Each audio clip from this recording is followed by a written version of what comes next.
Hello, everyone, and welcome to The Rundown. I will be your host today, Craig DeLuz, coming at you from the West Coast, the left coast, behind the Iron Curtain, otherwise known as the Sierras.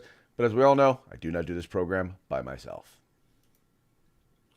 Hey, welcome to The Rundown, just as my co-host there said. My name is Mike Borski, coming to you live from the East Coast. That's the coast with the most from the co-host with the most. Here on The Rundown, we are back on this special Tuesday. Yes, that would be Taco Tuesday. It's raining tacos from out of the sky.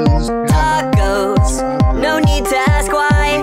Just open your mouth and close your eyes.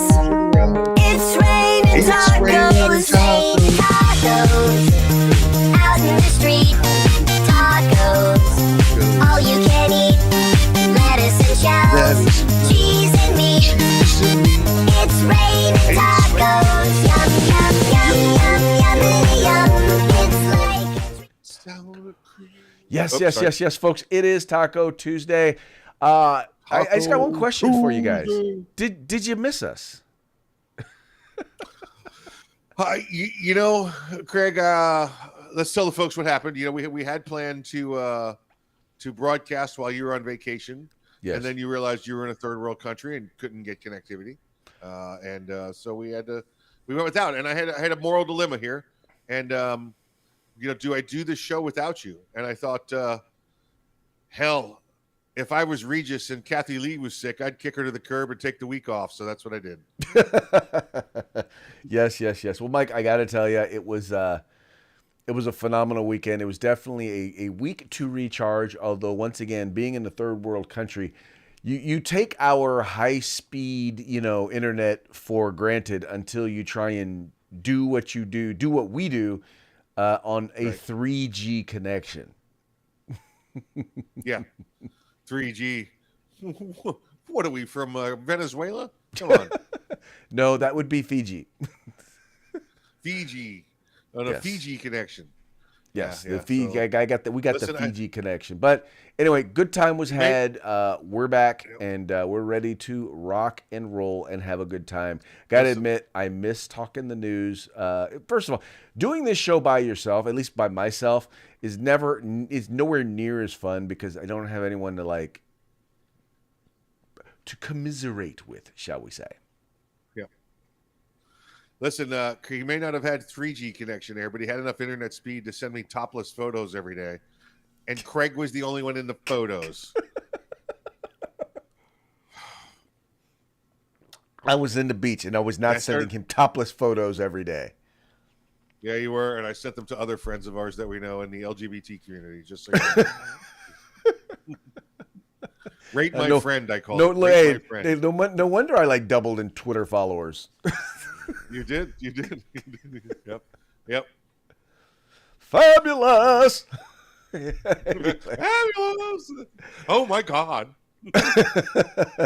Anyway, folks, hey, however you are paying attention to the program, please make sure, like, share, subscribe. Like, share, subscribe. Encourage your friends to do the same. Let them know. They can watch us on Facebook. We're on YouTube. You can find us on OpsLens. You can watch us on Spotify. You can also listen wherever you get your podcast. But whatever you do, do it. And once again, encourage your friends to do the same. Do the same. All right, let's go ahead and jump into today's stories. I tell you what, it's been interesting being somewhere else in a third world country and then following the news and not talking necessarily about it with the public. But this first one I wanted to make sure to touch on because it seems to be a thing now. We'll talk a little bit about Democrats losing their minds over gun rights. But right now, what we're dealing with is good guys who are actually standing up and putting up a fight against these criminals. The first story that I wanted to hit on was the shooting. I don't want to call it a mass shooting, but the mass casualty event that involved firearms that took place in Indiana. You guys all know about this. There was someone who decided he was going to, first of all, he took his laptop, he put it in the oven, put some butane in there, and blew that puppy up. I guess because he didn't want people to know what he was plotting or planning or whatever. I don't know why he decided to do that. But then he decided to go to a mall and start shooting people. And needless to say, Indiana, as you may or may not know, has constitutional carry. So there was an individual who was at the mall, a 22-year-old young man with a gun. And, well, let's just say before it could become a considered a quote-unquote mass casualty event, this individual took out the guy with the rifle. Yeah, let's make sure you understand what he had. He had 2 rifles. He had a handgun and more than 100 rounds of ammunition, according to police. He fired 24 rounds from one of the rifles before the Good Samaritan, like you said, 22-year-old with his own pistol, came around the corner, and according to the police chief, used proficient and sound tactics to dispatch the bad guy with, and I think he's put 10 rounds into him. Put the guy down and was like, I bet you he did the whole back into the holster. At least that's how I like to think he did it. Well, what's funny is some people are trying to, first of all, they're trying to dismiss the whole idea of a good guy with a gun. Like, this is something that never happens. Which you and I both know that most of the time when a good guy has a gun in a situation, most times they never even have to fire it, right? So they don't count that. They don't count that as a good guy with a gun scenario. But then they also want to come down on this guy because, well, the mall had a sign that said no guns, and the funny part is no one's talking about there. Everyone's like, well, he should have done that. He broke the law. But Mike, at the same time, nobody's saying anything about the shooter who came in with, once again, 2 rifles and 100 rounds of ammo. Evidently, the sign didn't stop him either. No, it did not. And a good thing it didn't. And I'm not sure if the signs in Indiana have the weight of law or not. But listen, there's a lot of people out there thanking this guy for ignoring that sign and bringing his firearm in. Again, I'd have to see, Craig. I don't know if it means if there's signs are no open carry, no concealed carry, no concealed carry without a license. There's a whole bunch of reasons that these signs might be there that we've learned from different laws with different states. So I have to take a look at that. But I'm gonna guess that it's the same as it is in most states, where if it's posted and you are carrying, you will be asked to leave, and if you do not leave, you'll be guilty of trespassing. That's how it is in most states who have those signs. Yeah, it's again each state's different. I don't want to make any assumptions, but I got into a conversation yesterday with somebody that said they were talking about the Uvalde Police Department because that a little initial finding came out yesterday, finding gross negligence amongst every police agency involved, and they said, "Well, there goes the NRA's theory about a good guy with a gun," and I want to be very clear that the NRA was never ever referring to the police when they were talking about a good guy with a gun. This 22-year-old gentleman is what they were talking about when they were talking about a good guy with a gun. Well, exactly, because ultimately the good guy with a gun is an individual, a citizen who is willing and able to defend himself and others. Yeah. If these folks, if you got a gun and you're not willing to defend yourself or others, you're not a good guy with a gun. No. Nope. And this guy was. And it sounds like this guy moved to the sound of gunfire. He didn't just stand by. Yes. And listen, that's all that, your self-defense should be, right? You have your firearm, you protect you and your family. If this guy evidently, we'll find out. I bet you this guy either has some kind of legit training before or is making his way towards moving into a government agency, that kind of thing, whether military, police, we'll find out. But he actually went towards the sound of gunfire from what reports are saying. Well, but the thing is that even what's funny is that this is not the only guy who is actually defending himself. Now, unfortunately, who actually is stepping up and defending himself. And you got this guy over here in New York, the bodega owner, or the bodega worker who basically was attacked by a customer's boyfriend, or was attacked and basically took out basically wound up stabbing the guy who was assaulting him. And now here's the thing. Here's what happens in a place when you're outside of America and you're in a place like New York or California. What happens is you defend yourself and you wind up getting charged with murder. Yeah, this guy was in a booth inside the bodega. For those that are not familiar with New York or never watched the New York TV cop show, bodega is like a mom and pop owned convenience store, and they're on every corner. you know, and it's got a Spanish name because that's where they got started with Spanish ownership. Now it could be anybody that owns these bodegas or works in the bodegas. The guy has a little booth. He's in a little booth, maybe 5 feet by 5 feet, you know, and he's doing his job. And there's an argument ensues, and this woman grabs this crazy dude, and the crazy dude breaks into the office there, the little compartment for the bodega, and the guy is going nuts, right? And I guess Craig, he's beating this guy to the point where he's about to, you know, lose it and go out. And the bodega guy takes the knife from out from under the counter and just goes stabby, stabby, stabby. And now remember, the guy's inside his own booth. This guy has come in the booth to attack him. This old man is doing this. Help me! And about to, you know, who knows what happens to him? He's about to go out. And so he grabs the knife and goes stabby, stabby. The guy gets cut a couple of places that were rather efficient in the bleeding out process, and the bad guy ends up dying. The mayor comes out and says, and remember, he's Eric Adams, the recently elected mayor there, former police captain, and he's been tough on crime and trying to be tough on crime, praises this guy. The police department, they have to stand fast because if they do, they promote vigilantism, and I understand that.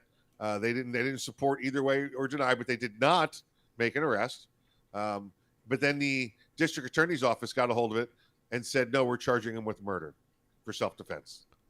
All right, check this out. Now, I'm going to show you this. This is what they call what the guy wound up saying is they were equal combatants, right? So in other words, the guy was. That's what the district attorney said. That's what the district saying they're equal combatants, right? And because they were arguing with each other. So you look at this video here. So this is the guy that he's arguing with, right? Yep. Now, That's does that look like an equal combatant? Look, he comes into the booth with them. Right. He comes into the booth with them. Booth. Yep. And then shoves the guy. I'm sorry, but no, you attacked him. Dude was clearly attacked. And then they're trying to say, so they're saying basically, oh, well, they're mutual combatants. No. You don't get to attack somebody and not expect, especially dude was bigger than him, younger than him, and evidently this was a guy who was known to, for lack of a better term, haunt this store. This was not the first time he had come down on this guy. And evidently this guy just wasn't putting up with this crap. Yeah, and again, listen, this wasn't like he chased him out into the store, okay? Right. This guy came into the booth, right? And was pushing this old man around. And it's ridiculous to think. And I'm just checking right now as we're doing the story here on Tuesday afternoon. I want to make sure there hasn't been any retractions as we're live, and it still appears as though the district attorney is charging him with murder. Yeah. No, that falls under F around and find out. Yeah, that's right. That's right. St. Kyle of Kenosha would have done the same thing. St. Kyle of Kenosha, F around and find out. F around and find out. I'm just like, but there used to be a time when, there were consequences for doing stuff like that. Like, just don't. I tell you what, how about you want to argue with somebody? Go ahead and argue and then move on. Don't go attacking people. Yeah. But because here's the thing. Ultimately, what it's going to come down to is, and the thing is, what makes us bad is, what makes us even worse, Mike, is what they're telling people is, number one, we're not going to defend you. If you are attacked, you are on your own.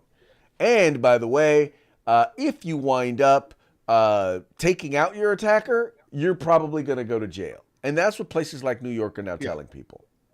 Well, and this is similar to, if you remember Bernard Goetz, depending how old you are, Bernard Goetz in the 80s in New York City was attacked on the subway by, I think it was a group of 4 Utes, and they were armed with sharpened screwdrivers, right? And Bernard pulled out his snub nose and I think killed one, paralyzed one, if I recall.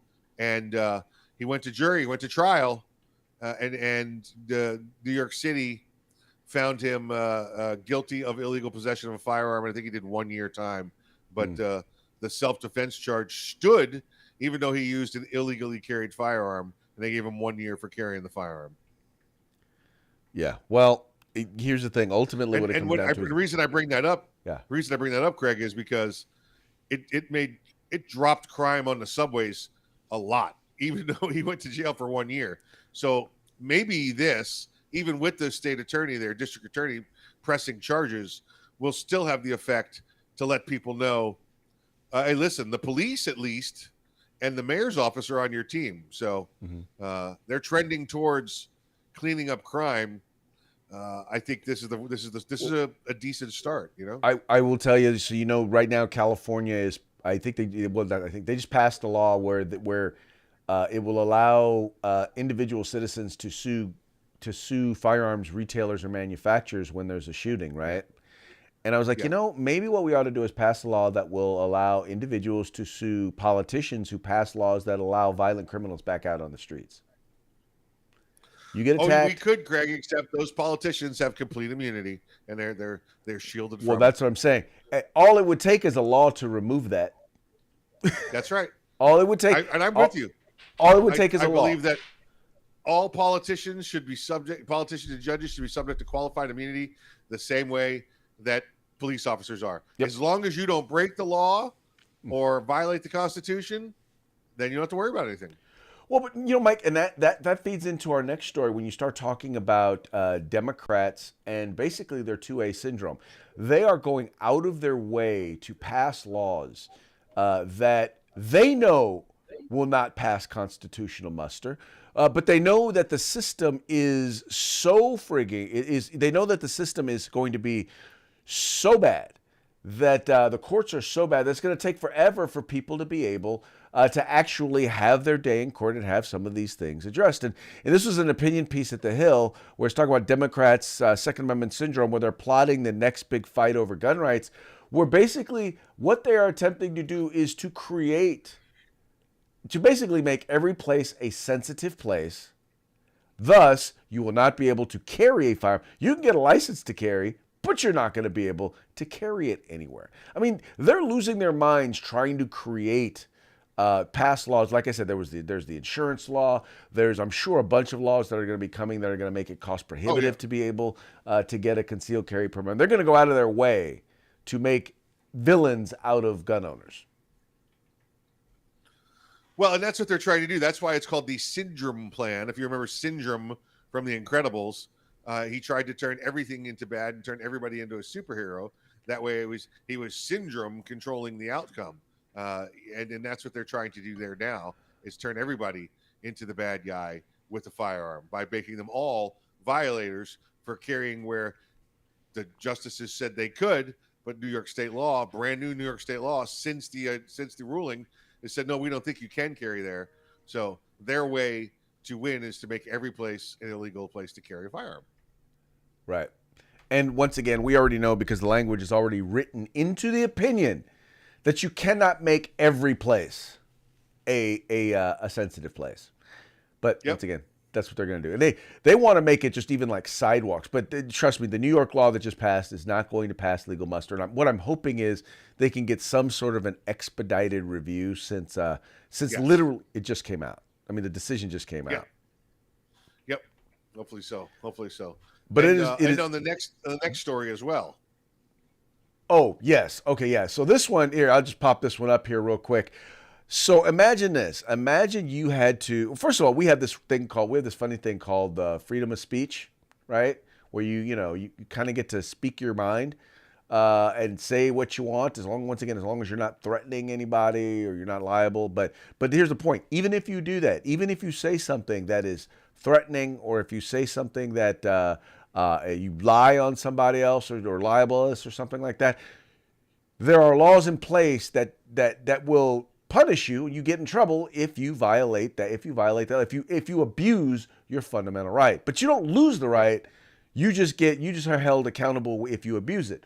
Well, in New York, they want gun applicants now, if you're going to apply to get a firearm, let alone get a concealed carry permit, you're going to have to submit your social media accounts for review. So they want to be able to go through your social media. And my question is, Mike, what exactly are they looking for? Are they trying to find out if you have shared any abusive cat videos? Maybe they're concerned that you might be taking inappropriate pictures of your food. I don't know. What exactly do you think they're looking for? Oh, they're looking for one word, the word Trump. They are looking for one reference to the GOP. They're looking at one reference to SCOTUS to prove that you are a white nationalist racist and should not have a firearm.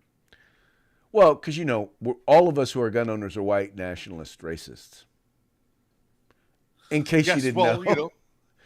90% of us, you're right. Or I guess whatever they're trying to say, and we know that the numbers, false. We know that minority ownership is up to the point where you're looking at equal numbers across the board now. It's not swaying one way or the other. It's reflected in the population of the United States is what the gun owners are. Right. It is much, much more reflective now. And the thing is you're right though. What they're looking for, and the worst part is that think of words that they consider to be trigger words. Words like Second Amendment or patriot. Right? Yeah. Having the Gadsden flag on your having the Gadsden flag posted in a picture. I mean, these are all things that they are deemed showing an interest in firearms. These are all things that they consider to be triggers or potentially dangerous. So in other words, you want to buy a gun and you've demonstrated interest in the Second Amendment or firearms, then you are a potential threat in their minds. You are disqualified. Yeah. So I don't know how they think they're going to pull that off.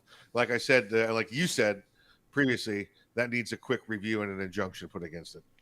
Yes. And once again, I think when you have people who are doing stuff like this, like they've already said, people have said, well, are the numbers on your side? They've asked her on some of these laws, are the numbers on your side? She's like, I don't need the numbers. I don't need the numbers to save lives. In other words, the facts don't matter. And that's their attitude. Right. They believe that this will, that taking people's rights will save lives, then they will take their rights. Yep. And folks, understand that is the mindset of the socialist left. Their attitude is, people, you sheeple out there, you are not smart enough to make decisions for yourself. They, the elite, the intellectual academic elite on the left, they are the only ones smart enough to make decisions for you. And so therefore they will protect you from yourself. Which is odd because these are the same people, by the way, Mike, who believe in like Darwinism and survival of the fittest, right? Yeah. And I'm like, look, yeah, you got to let these folks thin the herd. Yep. If they're not, if you are not bright, right, I hate to say this, but that's one of the problems is that you have too many stupid people reproducing. Yeah. I had to change my word real quick because I didn't want to use the R word. Take the warning labels off of the hair dryers and things like that. Or how about this? How about the warning label on Tide Pods not to eat them? Yes, do not eat more than one at a time. Right. I swear that was a whole generation of folks who were basically recognizing that they weren't up to snuff, and it was. Yeah, they're going to win an election. Yeah, but they were eating Tide Pods 2 years ago. They were eating Tide Pods. Wait, but talk about getting into or controlling talk about the next generation. There's a big move afoot right now amongst Republicans, and it has to do with school boards. Governor DeSantis actually was speaking to a group of mothers. They're called Moms for Liberty, and he was talking about his efforts to impact school board races. And he's basically talking about, you guys have all seen this. You've seen whether it was school districts who basically ignored the science and kept kids home in places like California, or you have some school districts that are teaching things to our children, whether it be sex education and teaching them how to do things like masturbate or how to enjoy solo sex, stuff like that, or teaching that to kids as young as like the first grade. Or then there's the whole, teaching all your children, teaching kids that if you're white, you are a racist and you are an oppressor, and if you are black, you are oppressed. All of these things are being taught in some schools in one way or another. Ron DeSantis is saying, no, you shall not be doing that. And, I got to say, Mike, the thing that gets me about this is, now, you know me, I sit on a school board. I've been on a school board now going on almost 18 years. And for decades, I will say that I've been saying Republicans need to be more involved in education, that we've handed our educational institutions over to the enemy or the left. And then we wonder why public schools have gotten so bad. So finally, the Republican Party is actually stepping up and paying attention to it. Yeah, it's wonderful because he's talked to these group of teachers and included a major number of school board members or people interested in running for school boards that talked about requirements needed and beliefs needed and values needed to be on the school board. He is attempting to turn the tide here in Florida because we did have a couple of jurisdictions that school board members were extremely liberal, and the governor was out there letting people know how important these positions are. And if you can't beat them, then you should join the race and beat them that way. Right, because the big push has always been, oh, well, get your kids out of public school, get your kids out of public school. And, you know, the problem is that once again, like I said, we as Republicans had abandoned public schools in terms of we aren't largely running for and sitting on school boards. And so the problem is that even if we take our kids out and we homeschool our kids, guess what? Right. There's a whole bunch of kids out there, those that are going to be interacting with our children, those who are going to be the majority of the next generation coming up, they're still going to be in public schools. So if we don't do something to impact society, and academia, entertainment, politics, and church, those are the organizations or the entities or the places where society is influenced. Rather than run from those, we need to be engaged in those, right? We need to be working to try and control what is coming out of there. Now, the other thing I'm going to tell you is, it's, as a school board member, is this. It ain't rocket science, and 99% of the decisions you make are not going to be right or left. They're simply going to be right or wrong, but it takes time, energy, and effort. Put in the work. If you're going to run, learn what your job is as a school board member. Learn what it is. It ain't rocket science, but it's real easy to start to get confused as to exactly what your job is. You're not the teacher. You're not the principal. Your job is to set policy. And when you set those policies, then to hold staff accountable for implementing those policies. That's how you do it. Yeah. Some people want you to micromanage. No need to micromanage. Nope. Yeah, understand the policy. And but anyway, so I'm a big believer in being involved once again in school boards, in schools, in education. But even this, how about this? How about starting with this? How about taking the time to attend your child's school board meeting? Right? Yeah. He's talking about you folks. Talking about you and all of our other friends out there. Yeah. If you've never been to a school board meeting, how about going to one? If you're not, we have these things that are like parent groups. Sometimes you have PTAs or you have what's called school site councils. How about you attend some of those, right? How about you actually go to back to school night, right? Get engaged. You don't have to run for school board because I'll tell you how a lot of people have learned about some of this stuff that's going on. That was the one thing that came out of COVID was with people on Zoom watching their kids at school. All of a sudden they're like, wait a minute. What is this madness that you are teaching my children? Yeah, it's ridiculous to see what's going on, and if you don't get involved, that's when they're going to come home with stuff like, "Mommy, men can have babies," and you're like, "What the hell is going on?" And that's where we are. Mommy, I now have pronouns. Yeah, that's it. Yeah, wonderful. Take your pronouns in your room and clean it. All right, well, hey. Let's move on to our parting shot. Now, in the spirit of our our first few stories, we're talking about the Second Amendment. This was so we're going to do a mic in reverse order of how you sent them to me because I think that the transition kind of flows a little bit better. Yeah. So here's the first one. Wish we had more gun control. This is a guy talking to a genie. The genie says, "Done." Poof. Wait, what? How did I get shot? Because criminals don't care about gun control, and neither should you. Stay strapped or get clapped. I love it. So the genie shot him. I love it. Yes, the genie shot him. But that's the truth. I want more gun control. Okay, boom.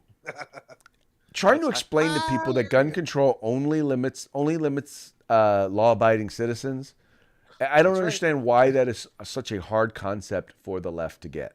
Yeah. Yep. Absolutely right. Now this next one is a bit of a throwback, but I think that it speaks to as we have an upcoming election, and we're going to eventually have an upcoming presidential election. This one just makes sense. It's got Vladimir Putin on there. It got the Pooter, and then the saying, "Don't let Russia interfere in 2020." So it's a bit of a throwback, but then it says hashtag demand voter ID. Right? Maybe that'll stop the problem. Right. If you don't want the Russians we would involved love in the that voter election, ID. demand voter ID. How about that? Do you know what the whole basis of the argument is for voter ID, Craig? Against voter ID? I know you know this. Yes. It's racist. Racist. It's Yeah, racist. voter IDs are racist because black people can't get IDs. You do know that, right? But they're too poor and dumb to go find the ID office. Evidently. That's pretty much what Democrats believe. They believe that black people are now they can get IDs so that they can rent cars, get credit cards, so that they can drive, so that they can purchase alcohol, right, and all that. They got no problem getting IDs for that. But for some reason, that elusive ID that you need to vote, they can't get that. Yeah, they can't find it. Yeah, right. But this is what happens, though. Just you're being manipulated, folks. You're being manipulated. Kind of like how your grandfather will attempt to manipulate you. You want to read this one?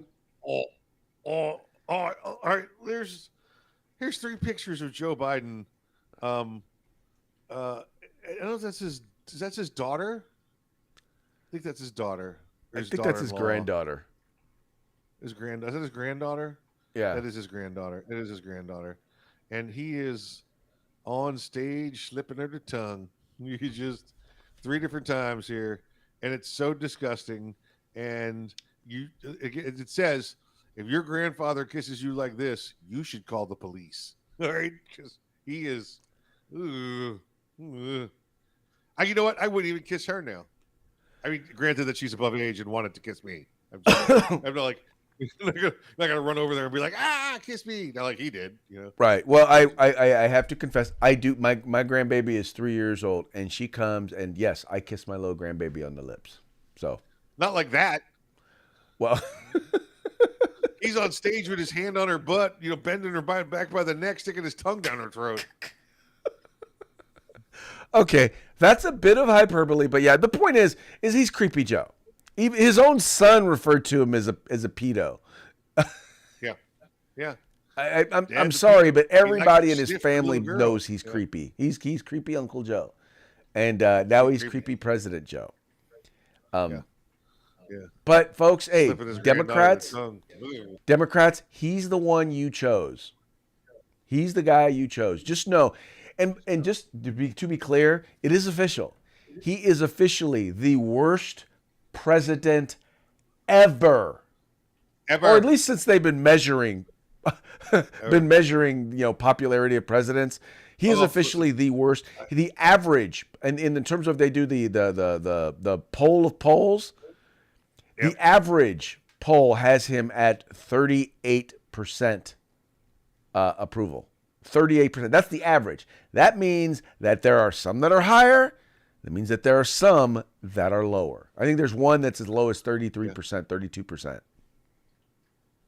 I heard from the other day, one of the listeners reached out to me and said, have you seen this?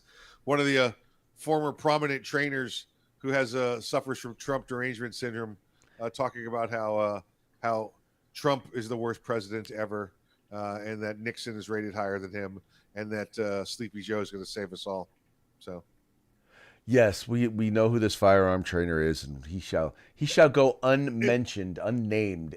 It's amazing though. There's still people out there that 2 years after the man's left office are still suffering from full-blown Trump derangement syndrome. Can't stand it. Yes, people like CNN, MSNBC, ABC, Associated Press, New York Times, LA Times, all of them. And what's even funnier about some of them is that Now they're reporting on stuff that we as Republicans have been pointing out for a long time, and they're pointing it out as if they had nothing to do with these people getting in power. What? Us? Oh, Right? Never I'm would like, happen. yeah. The media, the propaganda wing of the Democratic Party, otherwise known as the legacy media. There you go. Anyway, Mike, it's about that time All right. to give a shout out to our sponsors. Yeah, let's say hi to our good friends at uscombatgear.com, to Guerrilla Machining, Grid Defense, and, of course, the California Republican Assembly. Folks, all of these organizations, all of these entities, the links to them are in the description to this video. Please take a moment, check them out. If you like what you see, kick them down a little cash and make sure you tell them that the guys over at The Rundown sent you. With that, we're going to go ahead and call it a day. We appreciate you tuning in. We appreciate you liking and sharing the program and encouraging your friends to do the same. See you We's back out. here.